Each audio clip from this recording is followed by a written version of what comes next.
Há 64 anos, a LBV acredita no Brasil e investe para que a nossa gente tenha uma vida mais digna e feliz.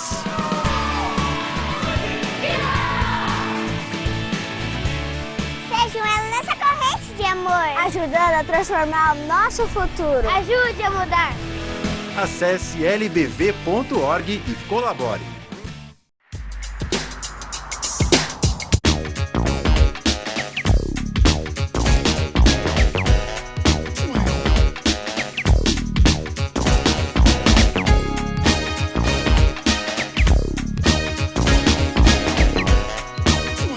Estamos de volta com o programa Norte em Ação, agora nosso quadro Alô Doutor, e com a grata satisfação estamos recebendo hoje a doutora Mariana Soirefman, que participa aqui conosco, ela que é dermatologista e vai falar sobre flacidez de pescoço e face, situações aí que muitos de nós querem distância, mas quando chega a hora, quando o problema surge, um profissional da área, uma especialista pode nos ajudar nesse sentido. Tudo bom, doutora Mariana? Tudo bom, César? É isso mesmo. Hoje em dia, cada vez mais os pacientes têm buscado, então, tratamentos, para tratamento da flacidez da face do pescoço, que é um mal que aflige muita gente, então, e também como prevenção desta causa. Sem dúvida nenhuma, e a gente, é claro, agradece você ter atendido o nosso convite, estar aqui conosco justamente para tratar de um assunto que hoje o pessoal se preocupa bastante, a questão estética, isso em ambos os universos, tanto feminino como masculino, o pessoal realmente hoje está cuidando mais de si, da sua imagem, e isso realmente valoriza, inclusive, o trabalho do profissional que se dedica a isso também. E nesse sentido, vamos falar daqueles aspectos importantes dos cuidados, que ajudam também e colaboram para que se postergue um pouco mais essa situação, mas, claro, no momento oportuno, então, as intervenções. Correto, então. Então, é muito importante, então, que todas as pessoas tenham cuidado com o uso de filtro solar, de uma forma geral, Então, o filtro solar deve ser usado diariamente, independente da estação do ano. Claro que um filtro mais forte, pode ser utilizado nos meses de verão, ou quando as pessoas têm uma exposição mais acentuada, do que nos meses de inverno. Mas durante todos os dias, mesmo dias nublados, ou quando as pessoas ficam dentro de casa. Além de cremes, que todas as pessoas também buscam cada vez mais o uso de cremes com diversos ativos, como prevenção também de rugas e da flacidez como um todo. Realmente, só tocou num ponto aqui que a gente sempre aborda, e inclusive outros colegas salientam bastante, que é a questão do filtro solar. Vamos entrar nesses pormenores e aprofundar um pouco mais essa questão, porque o pessoal é um pouco reticente nessa situação da utilização do filtro solar e da importância dessa utilização. César, com certeza, nós sabemos que é muito importante a utilização dos filtros solares, Hoje nós temos produtos que os pacientes podem comprar prontos já no mercado, com filtros, tanto alguns com cor, que as mulheres gostam muito, porque já tem como se fosse a cor de uma base junto, e outros também que tem uma cosmética mais clara, assim, como um filtro mais branco, que os homens já preferem. Esses filtros solares, então, já podem ser utilizados todos os dias, desde que a pessoa acorda, mesmo em dias nublados, porque nós sabemos que as nuvens retêm apenas em torno de 20% da radiação ultravioleta A e ultravioleta B que atinge a superfície da Terra. Então, muitos pacientes chegam perguntando, não, doutora, mas é só em dia de sol que eu tenho que usar? Não, justamente em dias nublados, a pessoa tem que utilizar também. E quando as pessoas ficam mais dentro de casa ou no trabalho, não tanto expostos à rua, à claridade, o filtro também é importante, e aí entram principalmente aqueles filtros que têm também princípios físicos, como uma cobertura, como se fosse uma maquiagem, para nos proteger da luz visível das lâmpadas, que também causam envelhecimento da pele. Essa distinção que a senhora faz é muito interessante, porque até então a gente não havia falado ainda na questão da incidência da luz artificial sobre a pele. E, de fato, é uma preocupação a mais, principalmente as pessoas que ficam, né, mais tempo dentro dos ambientes, porque a luz artificial também acaba ocasionando problemas nesse sentido. Correto. Passou-se o tempo, né, que se achava que só a luz solar que causava manchas e o próprio dano à pele. Então, hoje se sabe que a luz visível, que é a luz transmitida pelas lâmpadas também estão associadas, né, à formação de manchas. Então, por isso que nós recomendamos o uso do filtro de uma forma de rotina mesmo, né? Todos os dias, então, o paciente deve utilizar o filtro ou algum creme, então, que contenha o filtro solar junto na sua formulação. O que também está cada vez mais, a indústria farmacêutica também tem cada vez optado por fabricar produtos que tenham, por exemplo, ativos que já combatam o envelhecimento da pele e que já tenham filtros solares junto, para facilitar a vida dos pacientes. Realmente, doutora Mariana, tem aspectos importantes a serem considerados, em especial agora a senhora traz essa informação, novidade, aí, a incidência da luz artificial sobre a pele, realmente preocupações a mais para que a gente possa ter uma longevidade maior com a pele transparecendo, sempre uma pele mais sadia, na verdade, né? Sem aquele problema das flacidez e de outras situações aí que realmente acabam conotando não só a idade, mas também o desgaste da própria pele, né? O que prejudica e muito as pessoas que ficam preocupadas, inclusive, nesse aspecto. Então, doutora Mariana, vamos passar para aquela outra situação, quando a pessoa já, infelizmente, já com a pele bastante, né, as rugas se acentuando, a flacidez se acentuando, nesse aspecto, o que pode ser feito? Correto. Então, assim, César, em relação à flacidez, né, principalmente de face e de pescoço, hoje nós dispomos de alguns tratamentos que podem ser realizados, inclusive, na clínica, né, não necessariamente, não entrando no caso da cirurgia plástica a nível de hospital. Então, que são basicamente a radiofrequência e a luz infravermelha. Então, começando então com a radiofrequência. A radiofrequência é emitida por um equipamento, né, dermatológico, então, que pode ser aplicado. As sessões normalmente são a cada 15 dias ou 30 dias que o paciente vai na clínica e é realizada em todo o rosto. O que acontece? A radiofrequência visa agir da seguinte forma: aquecendo a derme, que é a camada intermediária da pele, ela estimula a fabricação do colágeno, né? A nova síntese de fibras de colágeno que dão sustentação na pele e com isso, então, melhorando a flacidez. Além, então, da radiofrequência, de forma associada ou intercalada, nós podemos utilizar também a luz infravermelha, que é um outro equipamento, né? E a luz infravermelha, normalmente as sessões são mensais, os pacientes fazem normalmente 3 sessões, e a luz infravermelha também visa o aquecimento da derme para a estimulação de novas fibras de colágeno, visando essa sustentação.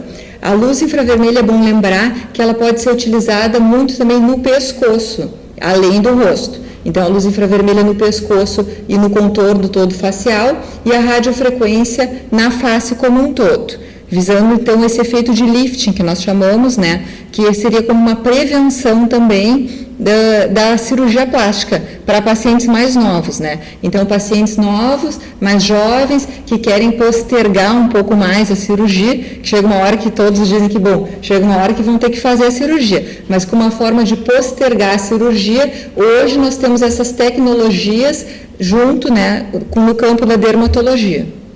Muito bem. Doutora Mariana, claro que esses aspectos todos que a senhora coloca têm propriedades a serem consideradas e, evidentemente, o pessoal que está ligado lá e, evidentemente, acompanhando com toda aquela atenção necessária o que a senhora coloca em termos de informação, mas sempre existem preocupações com relação à utilização de equipamentos, para quem isso se destina, qual é o melhor momento da utilização, até para, como a senhora disse, postergar a questão de uma cirurgia.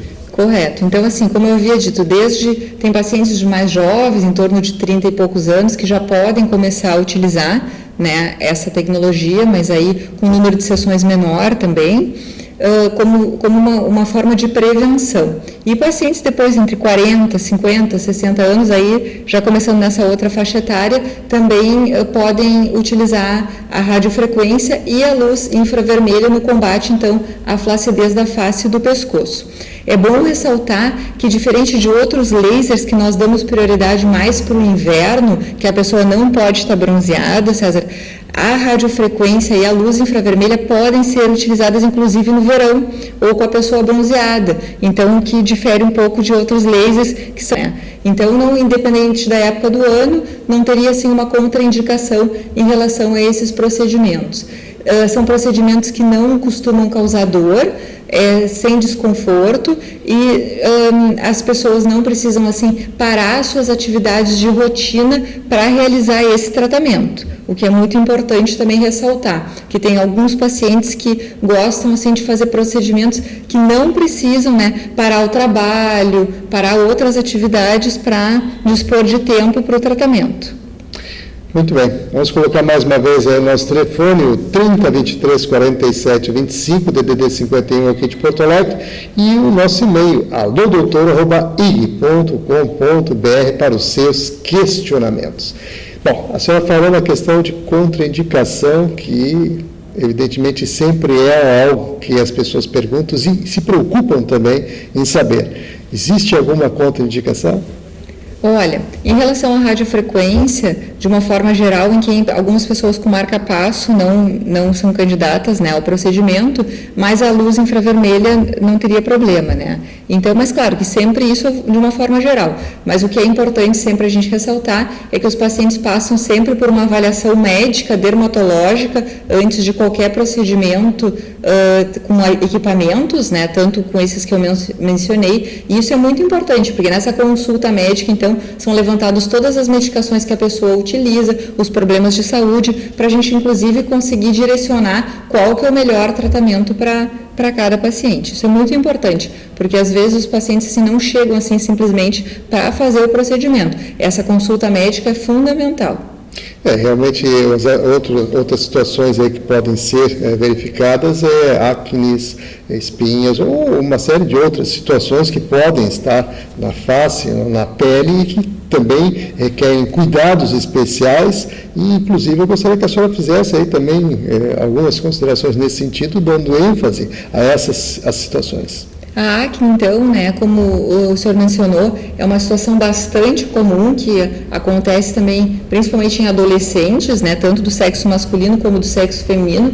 Nós sabemos que a acne tende a ser mais grave quando os pais tiveram acne. Então, assim, se um pai teve acne, a probabilidade de o filho ter acne existe, e se os dois pais tiveram acne, no caso, a probabilidade aumenta, na época da adolescência, que é muito comum. E hoje nós temos visto também a acne na mulher adulta, que é aquela acne que ou ela pode continuar da adolescência até uma idade mais adulta, ou ela pode ceder na adolescência e aparecer de novo depois dos 20 anos, ou até mais, 30 anos, que normalmente é uma acne que acontece mais nessa região, então, mandibular e de queixo, e está associada muitas vezes a fatores hormonais.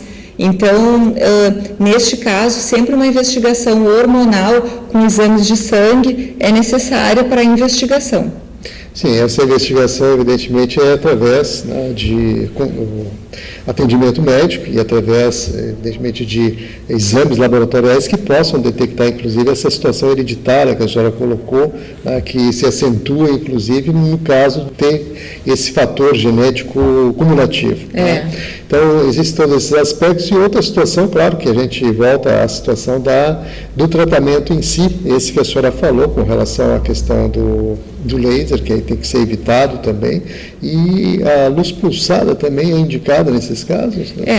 Hoje, assim, para a acne, a gente sempre começa normalmente com tratamentos tópicos e alguns medicamentos sistêmicos associados, que podem ser desde antibióticos até quando normalmente tem algum fator hormonal associado, tem medicações também que controlam essa parte hormonal, que podem estar associadas às medicações tópicas. E, em terceira instância, assim, poderiam ter alguns medicamentos mais direcionados à própria glândula sebácea, que é o que causa a acne. Então, medicamentos por via oral ou até, no caso, o uso de lasers, né, que também podem ser utilizados hoje para o tratamento da acne, visando então causar uma atrofia, que é uma redução do tamanho da glândula sebácea, que isso ela diminuiria a produção do sebo, que está associado, né, como uma das causas da patologia, da patogênese da acne, né. Muito bem.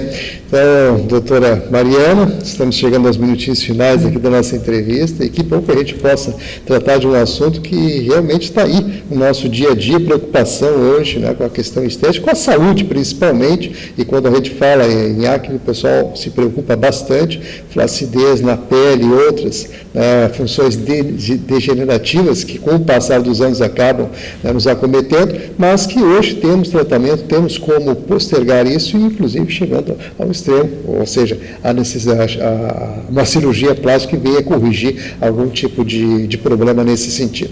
Então, nesse aspecto, eu gostaria que agora a senhora fizesse as suas considerações finais, colocando aquilo que julga mais importante, inclusive convidando o pessoal para estar lá e fazer essa avaliação. Correto, eu acho que hoje a dermatologia tem um campo muito abrangente de ação, né, cada vez mais, então, desde essa parte da fotoproteção que nós comentamos no início, até alguns tratamentos mais específicos para essas condições do rejuvenescimento da pele, né, tanto do pescoço como do rosto, ou até de outras partes do corpo também, que desde o uso de cremes, né, que é um tratamento que as pessoas já fazem há mais tempo, como hoje com o uso de tecnologias, como o uso de lasers, de luzes, ou até de outros procedimentos, né, que o dermatologista faz. E lembrando também essa parte, então, da acne, que é um problema muito comum, tanto em adolescentes como já em adultos, como nós vimos bastante hoje em dia, e que o dermatologista, que é o médico realmente capacitado para atuar com o paciente, então, para ajudá-lo a resolver essa questão, né? E que cada vez mais hoje, né, com o desenvolvimento, nós temos desde tratamentos de uso tópico, que o paciente faz em casa, a procedimentos que ele pode fazer no consultório. E isso depende, então, da gravidade de cada caso, que vai ser avaliada pelo médico. Então, vamos agradecer a participação da doutora Mariana Soirefman, que trouxe aí informações bastante pertinentes aí às questões atuais e às preocupações com flacidez da face do rosto e orientações também sobre acne. E é claro que surgindo aí mais dúvidas, você pode fazer contato através do telefone 3264-1234, DDD 51, aqui de Porto Alegre.